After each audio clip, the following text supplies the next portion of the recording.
think when you start a business, if you're focused on what you want, like why are you doing it, and you just keep that in mind, you'll do whatever it takes to get there. Like you just can't give up.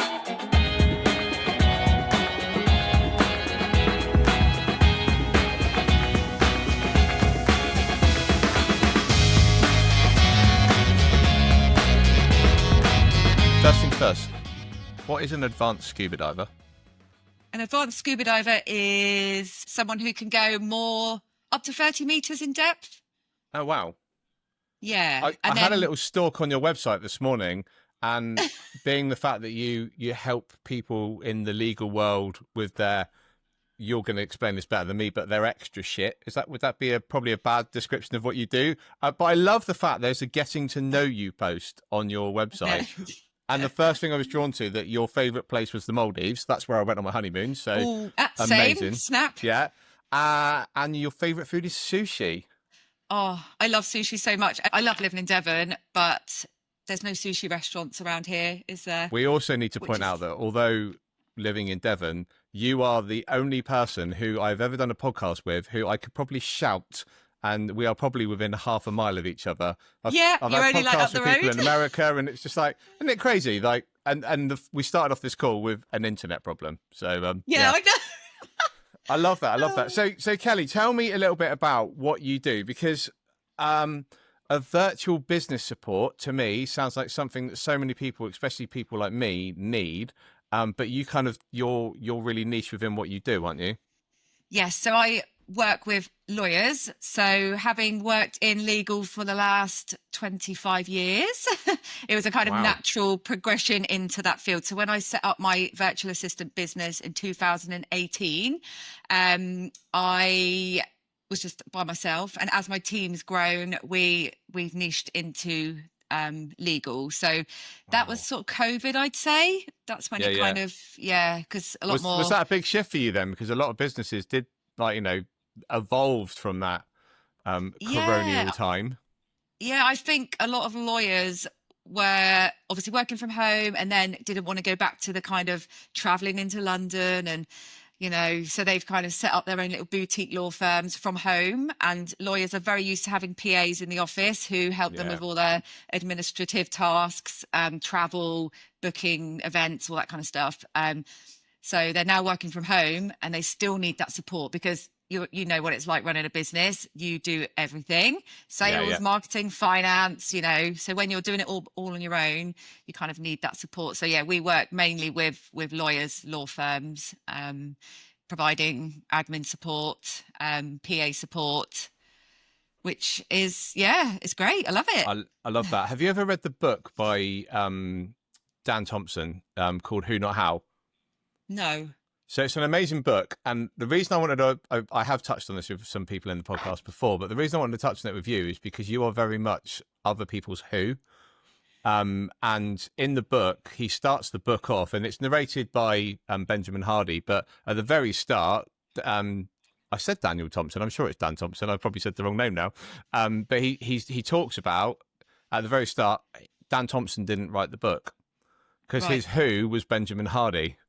So, so he basically, it's sort of like, it talks about when you're outsourcing and you're getting people to do the stuff that you essentially you don't do. And I know as within my business, there's a lot of things that I potentially do that I could offload with other people. So, what got you into that then? How did you get into that? You said you obviously in the legal sector for a while before that, but what made you kind of see that as a form of helping people within your business and obviously an opportunity?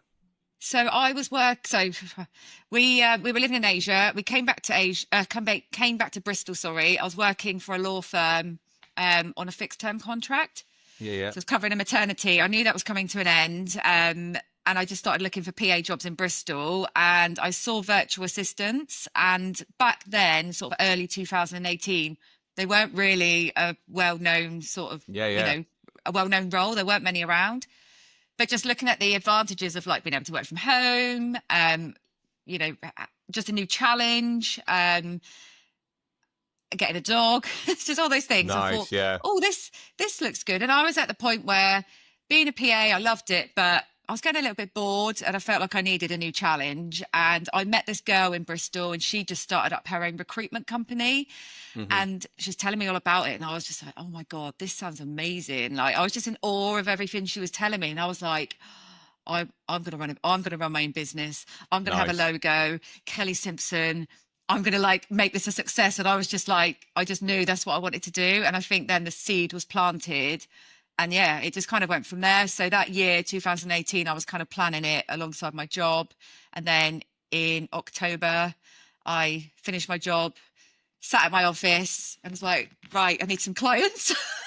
So it was very Wow. much, yeah, it was very much like, now what? So it was quite a scary transition, going from an employed role to being a business owner with not a clue in the world. Did you actually have clients at the start then? Did you have clients before you left that role, or were you literally like... Yeah, I literally just finished the job and was out in the big wide world of business. It took me about 5 to 6 months to get my first client. Wow. So it was, I mean, I was Wow. doing a little bit for my sister-in-law, like helping her with it, because my two nieces, just helping her with like organization and stuff. So, Yeah, but I yeah. wouldn't really call that a proper client because it's, family member. But Yeah, yeah, yeah. it took me a little while to get my first client. And there were many tears, I can tell you, because I was like, I'm never going to be able to do this. I'm a failure. My husband was like, don't be so hard on yourself. And so those early days were really, really hard. Yeah, yeah. So what kept you going in that early stages then? Because I very much kind of connect with what you're saying there, because I know when we went for coffee the other day, we were like, oh my God, you're like the female version of my story. It's like, it's amazing. But I know when I left I was working full time in the motor trade at the time. And I just went and got a 10 grand loan and went, right, I'm opening a studio. Yeah. And I probably had about the first 3 months of actually building the studio, and then there was a leak and the flood, and I couldn't open for 6 weeks. And but what kind of kept you going in that kind of like in that 5 month kind of period? Because like it's funny you just said about your husband supporting you, and my other half was a massive driving Yeah. force in me. And I think her having a stable job, not to say that I was unstable, but her having a stable job and being able to kind of support me Support you. in that. Yeah. What kind of helps you on that journey? Yeah, same for me. Like my husband's been absolutely amazing. He was there to support me. He gave me a little bit of pocket money to start with. But it was always really like he would always, just cheer me on, and like I said, told me not to be too hard on myself. Just take it every day at times, which was great. And I was really lucky. Not lucky my grandma passed away, but she left me some money. So with that money, I got like a website and that bill, and I started following, she's called Holly. She's a coach, and we're actually still working together to this day, like 7 years later. Oh, wow. So I started listening to her podcast, and I started doing some coaching with her, and it was kind of her like guidance in those early days that really kept me going. And I was part of her academy. We do lots of like goal setting and mindset exercises, visualizing that future. And I don't know if you saw my post I put on this week on Instagram, my like mission success challenge I did. Oh, which one was that? Basically me writing out like, where did I see myself in 5 years time? Oh yes, like, I did. Yeah. So it was like, I pictured myself in my dream home with like my Doberman, and I've got my own team, and like just reading that back, I'm like, that's my life now. And it's so weird. But I think when you start a business, if you're focused on what you want, like why are you doing it, and you just keep that in mind, you'll do whatever it takes to get there. Like you just can't give up. So it's like networking events, like videoing myself and putting a video on LinkedIn, knowing I needed to get myself out there, because no one knew who I was. I was just this person sat in a bedroom. No one knew I had a business. So you have to come out of the comfort zone and start putting things onto social media, which is really scary for some people at the start.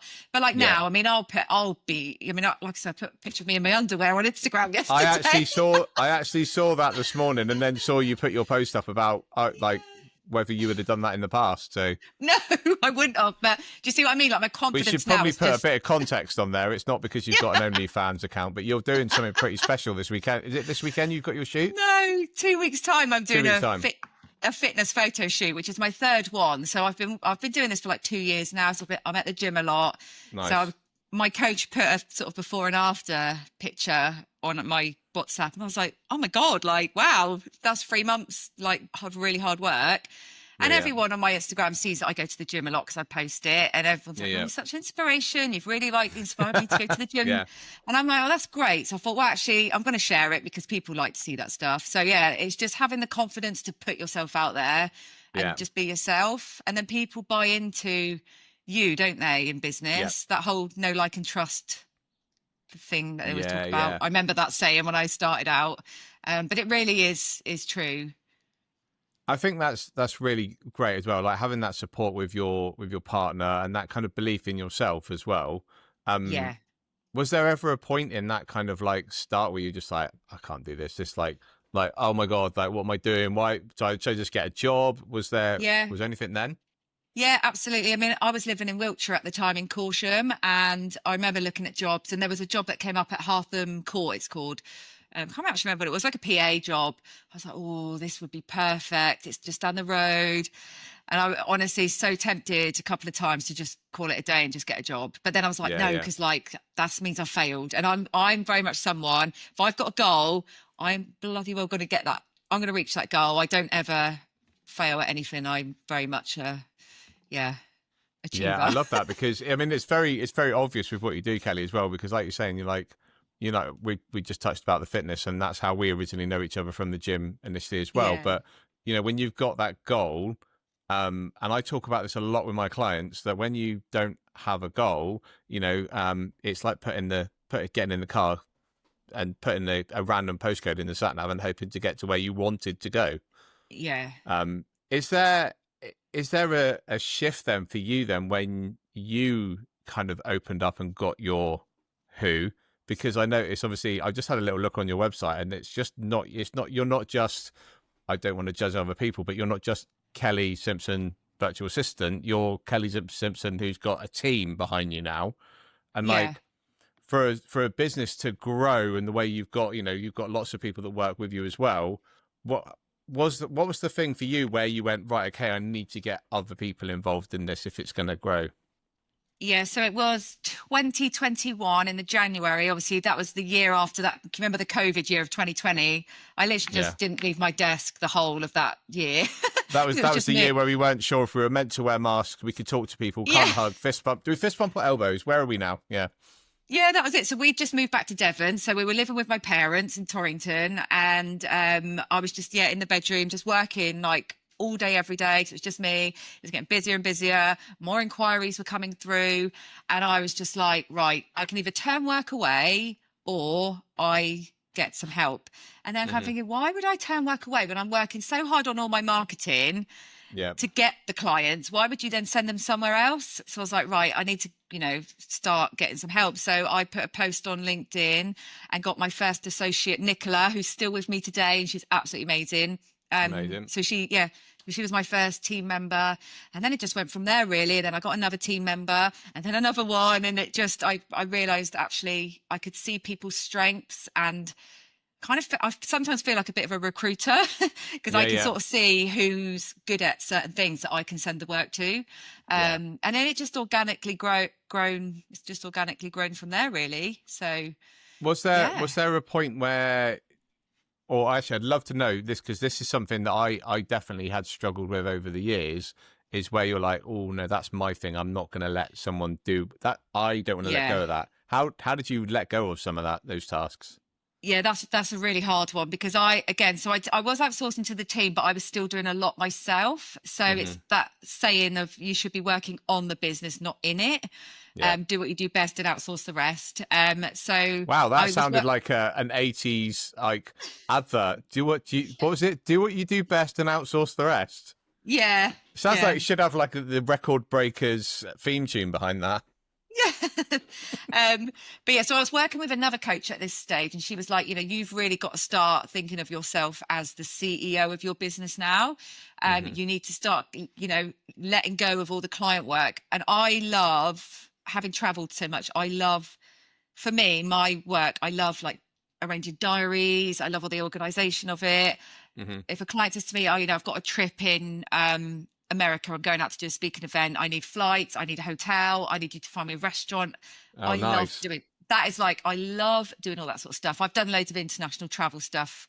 Like when I was working in Hong Kong in a law firm, I used to do all the travel, and letting go of that was so hard. But I Yeah. had to realize that if I carried on doing it, I'm just never going to be able to grow, because I need my time and my headspace for the bigger picture stuff, Yeah. And like even today, I don't do a lot of client work now. It's mainly, managing the team, um, marketing.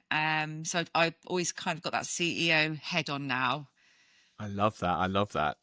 Yeah. For you then, what was back then? Was there a moment for you then where you were just like, okay, what else does this mean I can do? Was there like I talk about freedom quite a lot, and did that open up some doorways for you in other places? Did that give you more freedom, or did that? Because sometimes, I mean, I've got a friend of mine who sadly passed away this year, but he said to me the worst thing he ever did was employ people, because he was like, I spent the whole day just going, oh my God, where's that person? Where's that person? To the point he was now working till 10 o'clock at night. Have you found it's given you more freedom kind of in that kind of space? Yeah, I would definitely say so, because I've got my own PA as well. So she helps me. So for me, I structure my week that Mondays and Fridays I don't have any sort of calls in. So no like new inquiry calls. Just leave those Hmm. days for it. They're like my CEO days. Fridays my more like going out for lunch or doing podcast days. Nice, um nice. so then Tuesday, Wednesday, Thursday, new inquiry calls. If I've got any like client check-ins, or team check-ins, that kind of thing. Yeah, And yeah. that, so it's definitely, yeah, I was definitely freed up my time. And if like now, if I want to go out next week for a day, or I want to take a Friday off, or I want to take 3 days off, I'll be like to my PA, Emma, can you just man the inbox? All of the clients are looked after by members of the team. Yeah. So I'm never leaving a client in the lurch, because there's always someone there that can help. So it's just massively, massively given me so much more freedom.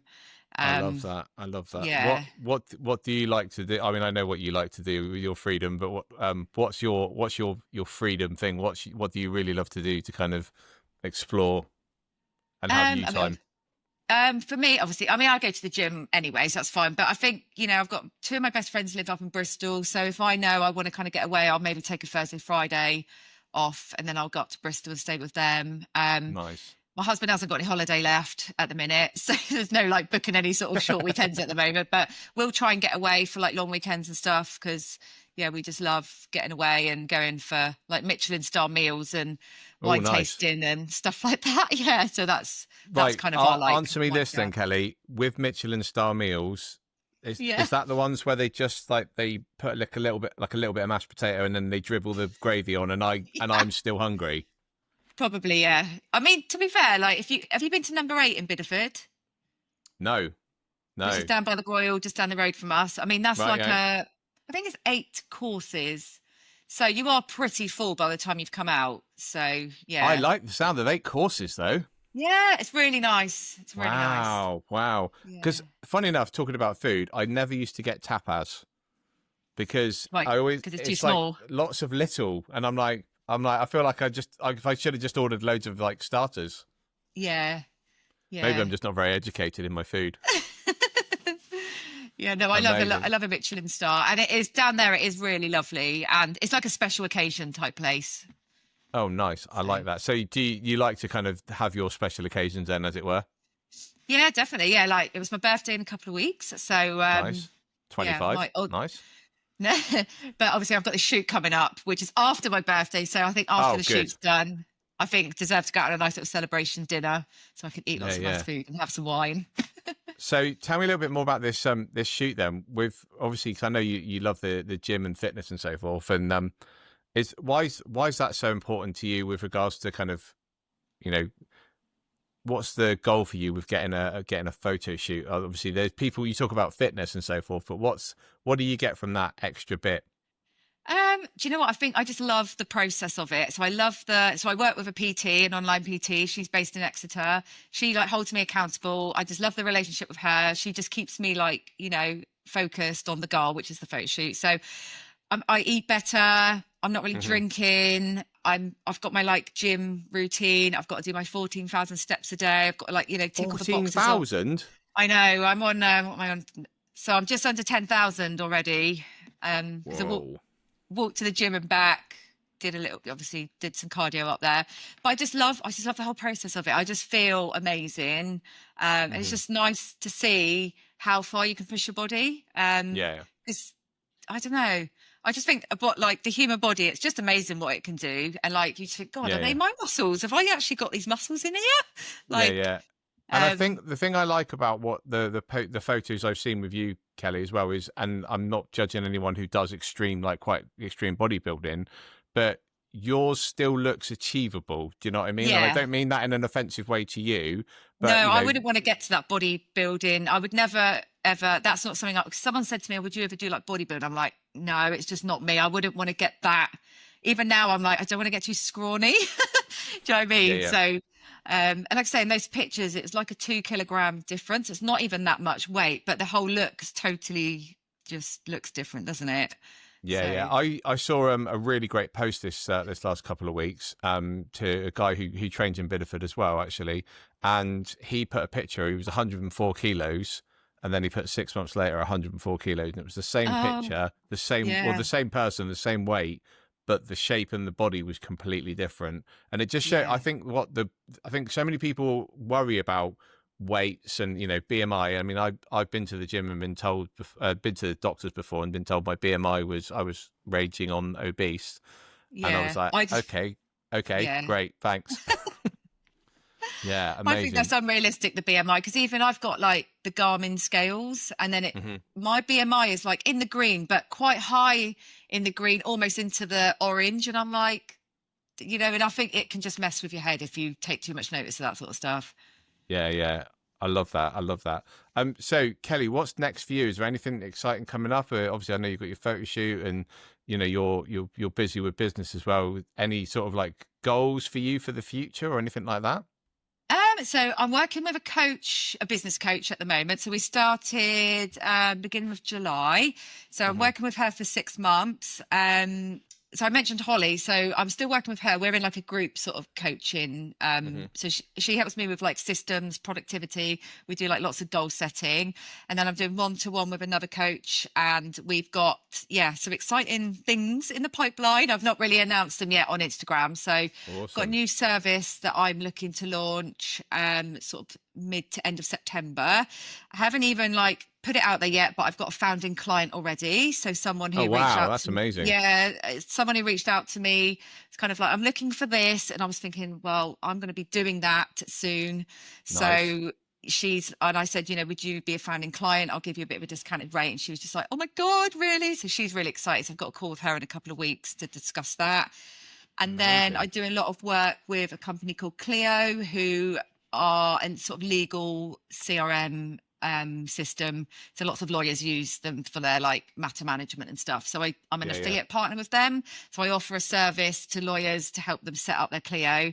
So I'm just kind of evolving that at the minute, working Wow. with an IT specialist because, it's like now it's all AI and automations. So I really want to improve that service and just, work with an IT developer to see what we can do together to give a Yeah, better yeah. service. So, so I've got those two things. I'm at an awards event at the end of September. I've been nominated for an award.